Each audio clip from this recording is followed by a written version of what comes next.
દૂધનો રંગ ભલે સફેદ હોય, પરંતુ રસ્તા પર દૂધને ઢોળી રહેલા આ પશુપાલકો માટે આ દૂધ તેમના લોહી રેડવા સમાન છે. કારણ કે તેમની મહેનતના રૂપિયા તેમને મળી રહ્યા નથી ત્યાં સુધી કે તેના સંતાન જેવા ઢોરને ખવડાવવા માટે ઘાસચારાના પણ પૈસા તેઓની પાસે નથી. આ પહેલા પશુપાલક ક્યારેય આવો આટલો બિચારો અને લાચાર બન્યો નહોતો તેવી સ્થિતિ સર્જાઈ છે. આ અસર નોટબંધીની નકારાત્મક અસર છે, જે હવે દેખાવાની શરૂ થઈ છે. નસવાડી જિલ્લામાં 400 જેટલા દૂધ ઉત્પાદક અને ખેડૂતોએ પોતાની પાસે રહેલા દૂધને રસ્તા પર ઢોળી દઈને જૂની પદ્ધતિ મુજબ નાણાં ચૂકવાય તેવી માંગ સાથે કલેક્ટરને આવેદનપત્ર આપ્યું હતું. દૂધ મંડળીઓમાં દૂધ ભરતા પશુપાલકો અને દૂધ ઉત્પાદકોને છેલ્લા 20 દિવસથી તેમણે ભરેલા દૂધના નાણાં ન મળતા તેઓની અને તેમના પશુઓની હાલત કફોડી બની છે.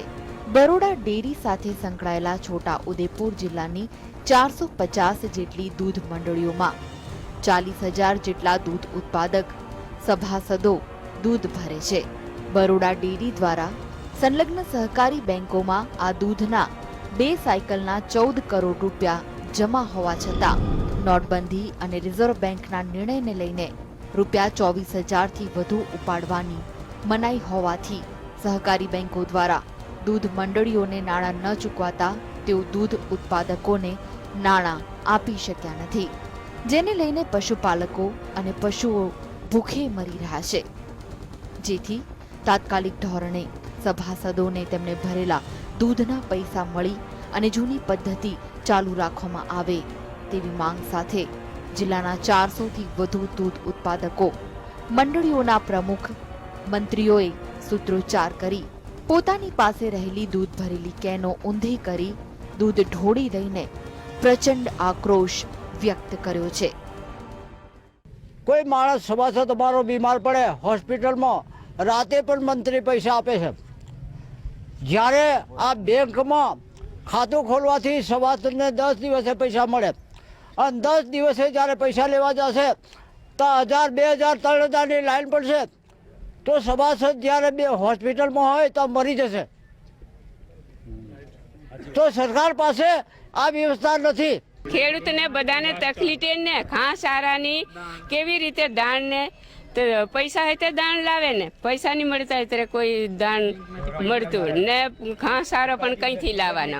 દૂધ પેટે અમે રૂપિયા ચૂકવવા માટે ક્યાંથી નાના લાવીને આપીએ વેપારીઓને તો અમે ખેડૂતો બહુ મુશ્કેલીમાં છે. આ નાણાં અમને જૂની ઢબથી મળે તો બહુ સારું, એ અમારી આભાર વિનંતી છે. એમ કોણ તો પછી અમે દૂધ મંડળીમાં દૂધ ભરવાનું બંધ કરી દઈશું. આજે દૂધ અહીં ઢોળ્યું છે કલેક્ટર ઓફિસની બહાર.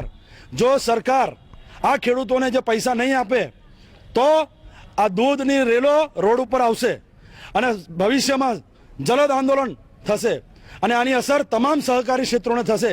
આજે એપીએમસીની અંદર શાકભાજીનો ભાવ નથી. આજે ખેડૂતો જો દૂધ આપશે તો કોઈ બાળક દૂધ પીશે, નહીં તો સમગ્ર દેશની અંદર દૂધની તંગી ઊભી થવાની છે. મારી સહકારશ્રીને પહેલાં જ કહેવું છે કે જો અમારા પશુપાલકોને અને દૂધ ઉત્પાદકોને જો પૈસા આપવામાં નહીં આવે તો અમે જલદ આંદોલન કરીશું. પશુપાલન કરતા આ ખેડૂતો દૂધ વેચીને પોતાનું ગુજરાન ચલાવતા હતા, પરંતુ તેમની હાલત હાલમાં એવી થઈ છે કે તેમના માટે હવે ક્યાં જવું તેવી સ્થિતિ છે. પશુને પોતાના કરીને રાખતો પશુપાલક હાલમાં પૈસા માટે પશુની જેમ આમથી તેમ થઈ રહ્યો છે. ત્યારે આ પશુપાલકો માટે કંઈક યોગ્ય નિર્ણય લેવાય તે ગરીબના હિતમાં છે. રફીક ટણીવાલા, GSTV, નસવાડી.